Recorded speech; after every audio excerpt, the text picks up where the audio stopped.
आज हम अध्ययन करेंगे बोन प्रोजेक्शन।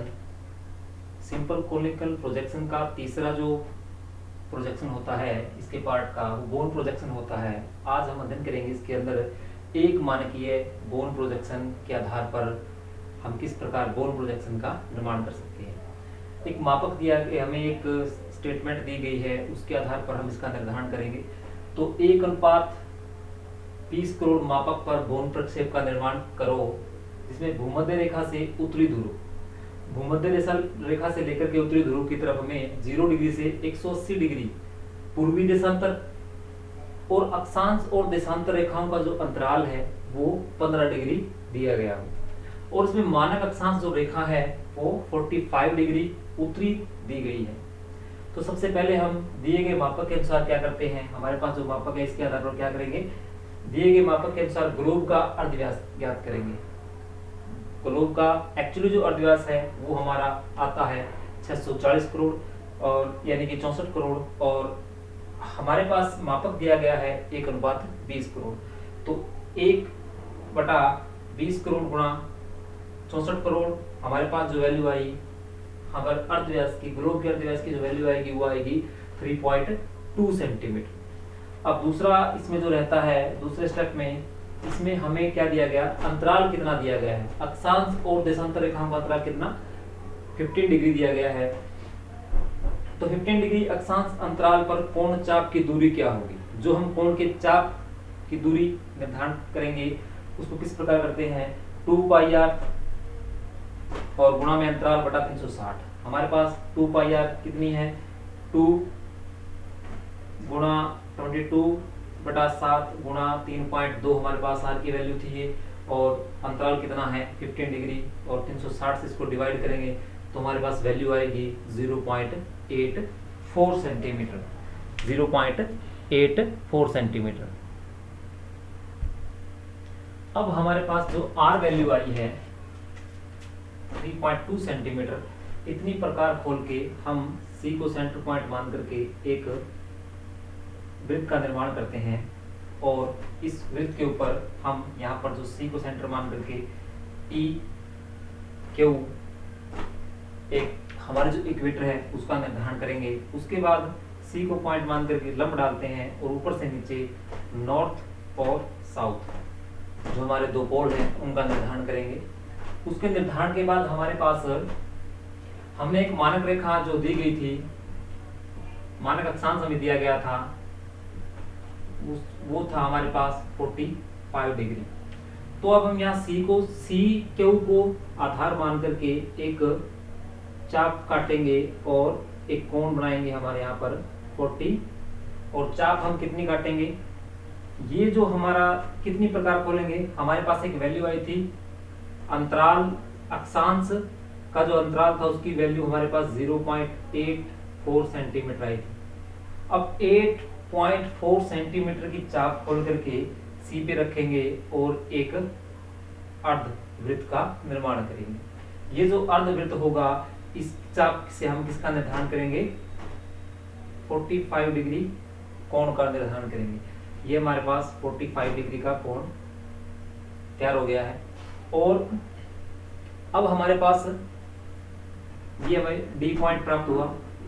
जो हमें डी पॉइंट प्राप्त हुआ है इसको स्पर्श करते हुए एक सीधी रेखा ऊपर की तरफ बढ़ाएंगे, और जो रेखा हमारे पास सी से एन थी हम इसको भी डैश के रूप में ऊपर बढ़ाएंगे। जहां ये मिलेगी ये हमारा पॉइंट टी हो जाएगा, ये हमारा टी पॉइंट हो जाएगा। उसके बाद हमने अक्षांश और देशांतर रेखाओं का निर्धारण करना है। अक्षांश और देशांतर रेखाएं का अंतराल हमें कितना दिया गया है, 15 डिग्री दिया गया है। तो अब हम सबसे पहले क्या करेंगे, यहाँ पर 15 डिग्री का कोण काटेंगे। इसी चाप के माध्यम से हम यहाँ पर एक 15 डिग्री कोण काटते हैं, और इसको नाम दे देते हैं हम ए। दूसरा हमारा 30 डिग्री का कोण कटेगा, इसको हम नाम देंगे बी। और तीसरा हमारा, हम निर्धारण कर रहे हैं अक्षांश रेखाओं का, तीसरा हमारा यहाँ पर 15, 30, 40, और यहाँ पर आएगा हमारा 60, 60 डिग्री कोण आता है, हम इसको नाम देते हैं F, और उसके बाद 75 डिग्री नॉर्थ जो अक्षांश है उसका निर्धारण करेंगे और इसका नाम दे दिया हमने G। अब हमारे पास हमारी अक्षांश रेखाओं की जो वैल्यू थी वो आ गई है। 15 डिग्री अक्षांश कितनी होगी, A कोण के बराबर होगी, और 30 डिग्री B कोण के बराबर होगी। 40 डिग्री हमारी मानक अक्षांश रेखा जो है वो D के बराबर होगी, और F जो वैल्यू है वो हमारी 60 डिग्री और G जो है वो 75 का निर्धारण हो गया है। अब हमें इसके अंदर अब हम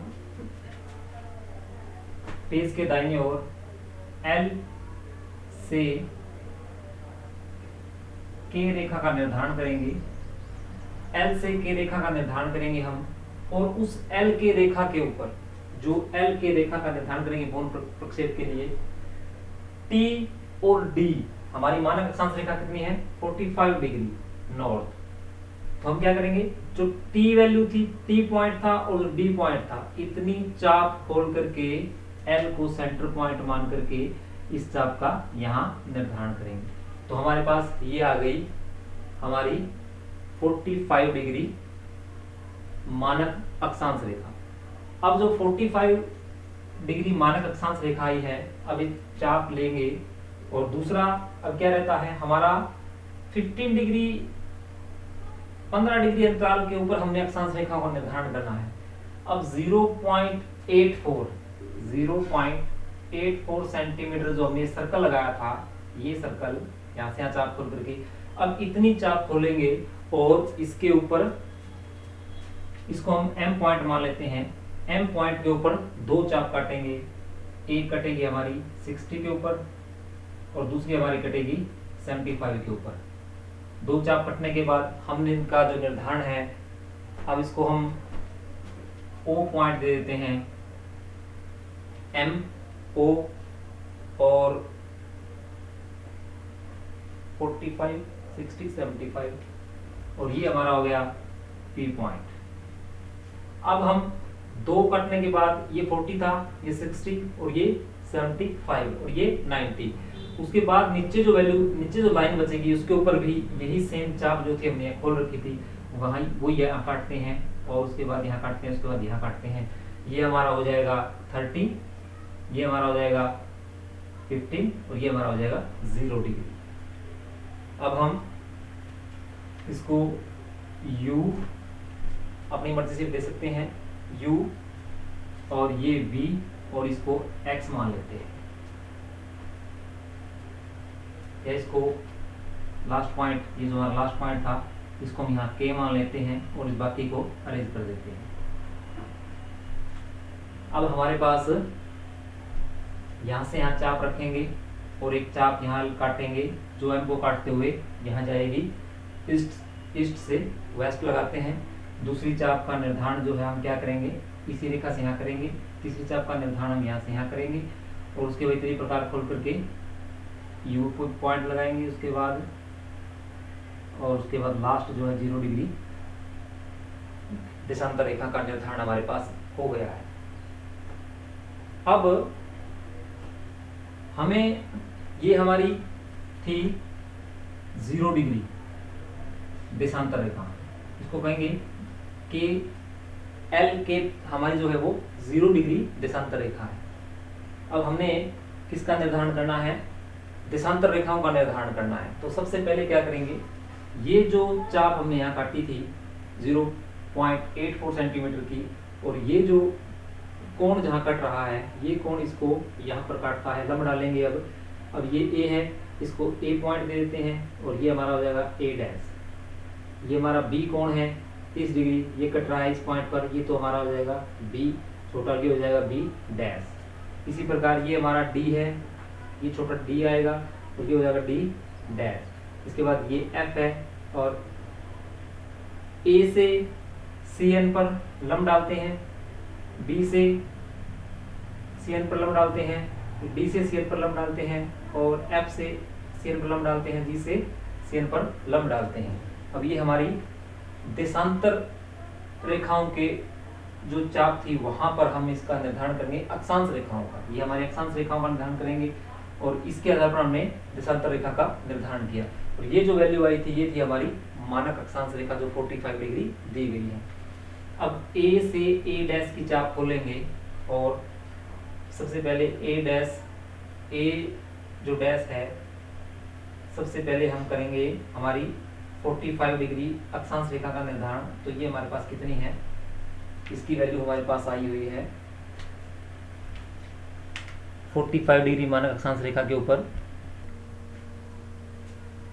अब हम ए से ए डैश की चाप खोलेंगे और ये हमारा कोण है 15 डिग्री का।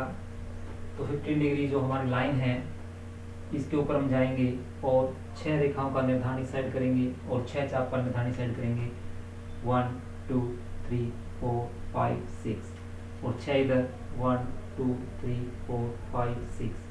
और दूसरा बी कोण देखते हैं, बी के ऊपर और सी एन की जो चाप है इतनी चाप खोलेंगे और 30 डिग्री पे आएंगे 1 2 3 4 5 6 1 2 3 4 5 6।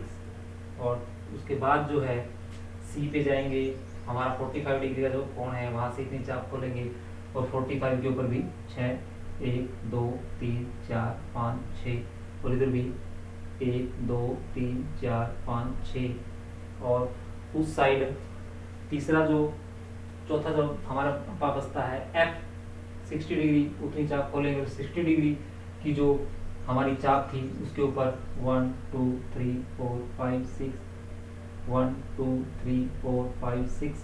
और उसके बाद हमारे पास आता है जी 75 डिग्री अक्षांश, उतनी चाप खोलेंगे जो सर्कल से 0.84 के सर्कल से सी एन पर जो काट रहा था इतनी चाप खोल के इस पर चाप लगाएंगे। यहाँ पर 1 2 3 4 5 6 1 2 3 4 5 6। अब हम क्या करेंगे, इन रेखाओं का निर्धारण करेंगे।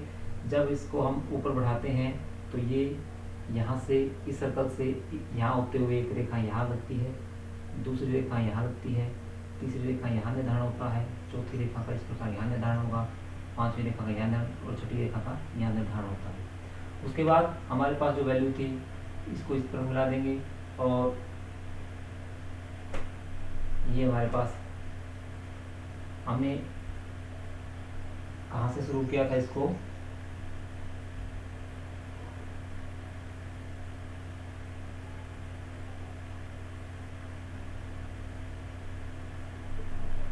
बाकी अरेंज कर देना है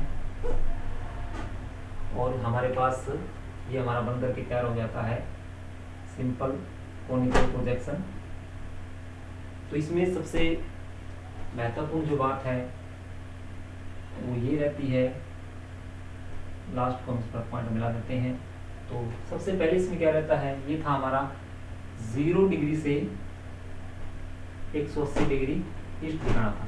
तो 0 के बाद 15 30 45 इस प्रकार से 0 से शुरू करना था हमने इसको और 0 से लेके जाते 60 75 ये 90 डिग्री के बाद हमारे पास आता है 120 के बाद हमारा 135 के बाद हमारा आता है 135 के बाद हम लगाएंगे 150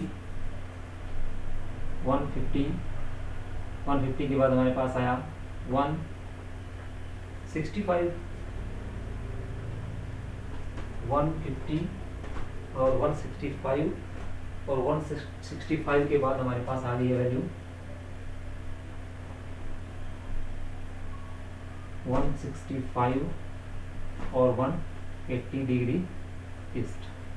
हमने ये 0 से 180 डिग्री ईस्ट में बनाना था, तो हमारे पास 0 से लेके 180 डिग्री ईस्ट और 0 डिग्री से लेके हमारे पास 90 डिग्री जो थी 90 डिग्री उत्तरी तक पोलर तक हम ले गए थे। तो हमने एल के एक लाइन ली थी मानक अक्षांश जिसके ऊपर हमने काटना था। तो इस प्रकार हमारे पास ये बॉन्ड प्रक्षेप बन करके तैयार हो जाता है।